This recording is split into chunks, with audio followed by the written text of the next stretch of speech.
comptes i xiquets d'Alcoi. Ses majestats, els reis mags de l'Orient, Melchor, Gaspar i Baltasar, ja han arribat. Deserts, muntanyes i mar, hem deixat enrere seguint l'estrela màgica de la pau i la llibertat, com també altres nous peregrins grans i petits que fugen de la guerra, la misèria i la fam. Enguany portem un regal molt especial. És també un tresor únic i molt humà.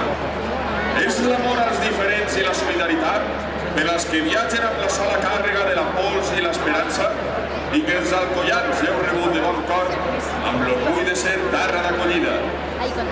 Un any més arribem a aquestes gelades serres on el Nadal fa olor de romer, anís i timó i on arrepleguem rosegons i pastissos de les millors iaies del món.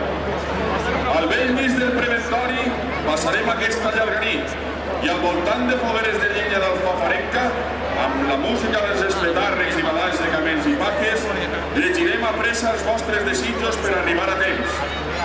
Perquè demà és el gran dia i hem de fer molts paquets.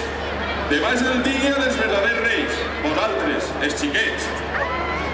Tant se val si sabeu escriure o tan sols feu barramanxos. Amb paciència i molta màgia prendrem nota dels anells.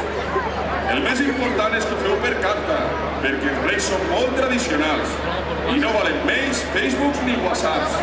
Volen cartes i bona traça per a somiar i demanar. Tan sols us preguem que feu bondat. Obeïu les vostres mares i pares i vos comporteu entre allà. Estudieu molt per a ser bons ciutadans, perquè tot allò que s'aprèn ara és el millor regal per demà. Vinga, no espereu més.